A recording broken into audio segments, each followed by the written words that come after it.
Pemirsa, tanpa terasa kita sudah masuk ke segmen ke-6 dari Belajar Islam. Kita masih bicara tentang dialog antar umat.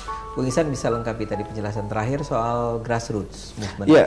Ya, yang kita ketahui adalah berita di media massa bahwa misalnya Banser membantu menjaga gereja di malam Natal misalnya kan. Tapi yang kita tidak tahu adalah proses sehingga pada akhirnya Banser membantu gitu kan.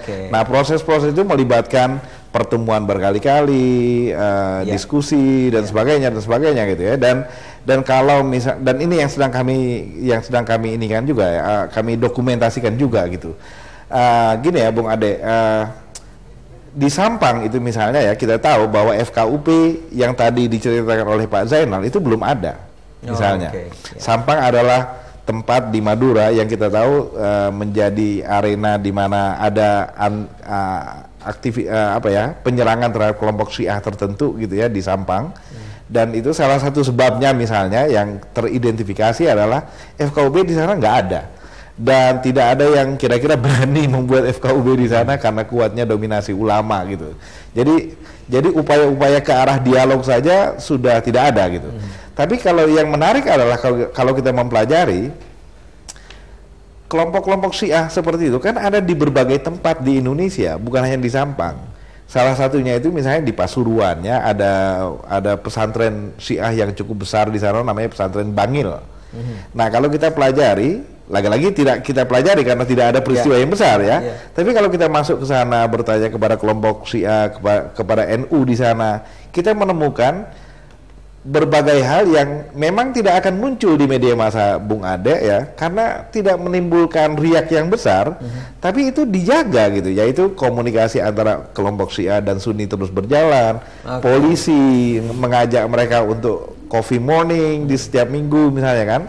Jadi peristiwa dialog itu terjadi hampir merupakan sesuatu yang alamiah gitu, karena itu tugas semuanya. Jadi tadi Pak Zain berbicara mengenai pemerintah, ada Deplu, ada Depa gitu ya. Tapi sebenarnya polisi juga memiliki anggaran, tugas untuk mengumpulkan toga istilahnya kan, tokoh-tokoh agama dan tokoh-tokoh lain termasuk media untuk mendiskusikan hal-hal yang terkait dengan kemungkinan adanya ketegangan gitu loh. Jadi diatasi, di prevent di awal sekali gitu loh. Dan itu kan salah satu bentuk dari dialog antar agama menurut saya ya. Dan bukan hanya dialog antar agama, tapi juga dialog intra-agama, karena ada masalah-masalah juga yang terkait dengan hubungan di dalam agama yang sama gitu. Bung Zainal, saya kembali ke Anda. Tentu saja sangat kita pahami bahwa kita semua kepengen optimistis nih ya dengan ini semua. Tapi sebagai penutup, barangkali Anda punya kritik terhadap dialog antar umat beragama di sini, dan apa kira-kira agenda ke depan yang Anda bisa bayangkan? Ya, saya kira satu hal yang harus sadari bahwa kalau tadi kita bicara soal konflik ya, menyelesaikan konflik, dialog tentu terbatas. Dia tidak bisa menyelesaikan semua masalah. Kalau masalahnya menyangkut ada ketidakadilan struktural segala macam, ini semua wilayah ini juga harus diselesaikan. Jadi dialog memang terbatas, tapi saya kira penting. Dan karena itu menurut saya ke depan itu bagus sekali kalau kita bisa melakukan istilahnya mungkin mainstreaming. Mainstreaming ini maksud saya pengarus utamaan itu dengan memperluas audiensnya, bukan hanya pemimpin agama tapi juga misalnya saja ini yang tidak banyak disasar sekarang, anak-anak muda. Lalu juga agenda-agendanya. Kalau soal audiens misalnya tadi saya sebut satu contoh anak muda misalnya, kita tahu bahwa di sekolah-sekolah kita ini tidak selalu membantu pertemuan antara orang-orang yang berbeda. Dalam hal ini perbedaan agama gitu ya. Itu baik di sekolah negeri, sekolah yang berbasis keagamaan, itu tidak difasilitasi pertemuan-pertemuan seperti itu. Padahal ini anak muda ini yang nanti mereka akan berperan. Di sekolah negeri pun tidak ya? Di sekolah negeri pun dari beberapa penelitian yang kita lihat itu akhirnya seperti tersegregasi. Kalau pelajaran agama mereka sendiri-sendiri, masing-masing agama sendiri. Lalu di beberapa sekolah bahkan ada yang sudah mulai cenderung eksklusif segala macam. Nah, menurut saya penting ini. Penting untuk menciptakan ruang-ruang difasilitasi agar bisa dialog itu. Nah, lalu Itu satu contoh aja. Kalau soal agenda tadi, selain misalnya di masa-masa konflik itu penting untuk mengatasi konflik, tapi juga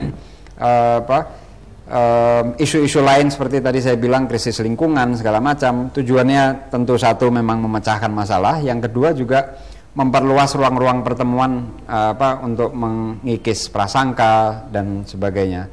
Nah, kenapa penting dialog ini? Karena saya kira itu alternatif dari dialog itu apa? Misalnya kalau dalam konflik orang menyelesaikan masalah dengan kekerasan atau menyelesaikan masalah dengan dialog, mana yang lebih baik misalnya. Tetap tadi ya dengan mempertimbangkan bahwa bagaimanapun dialog itu terbatas, hal-hal lain juga harus diselesaikan, penegakan hukum harus diselesaikan, tapi ini menurut saya tetap penting untuk diupayakan. Jadi seperti tadi dikatakan oleh Bu Iksan barangkali bahwa kalau mau damai ya harus ada dialog antar umat beragama. Kira-kira begitu? Bukan oleh saya, tapi oleh Hans Kung ya. Saya mengutip Hans Kung ya. Itu, betul, setuju sekali. Ya. Ya pemirsa, jadi kita sudah tutup pembicaraan kita hari ini. Semoga bermanfaat. Terima kasih buat kehadirannya Pak Zainal Abidin, Pak Ihsan Ali Fauzi. Mudah-mudahan ini bermanfaat buat kita semua. Para pemirsa, jangan lupa bahwa Belajar Islam akan terus hadir di layar Anda. Kita tayang setiap hari jam 8 sampai 9 malam di MNC Muslim Channel 92. Bagi Anda yang ingin mengirimkan kritik dan saran, tolong kirim ke Facebook dengan nama Belajar Islam atau Twitter @belajarislam_id. Akhirul kata, saya ucapkan terima kasih buat semua pihak. Wassalamualaikum warahmatullahi wabarakatuh. Waalaikumsalam. Terima kasih.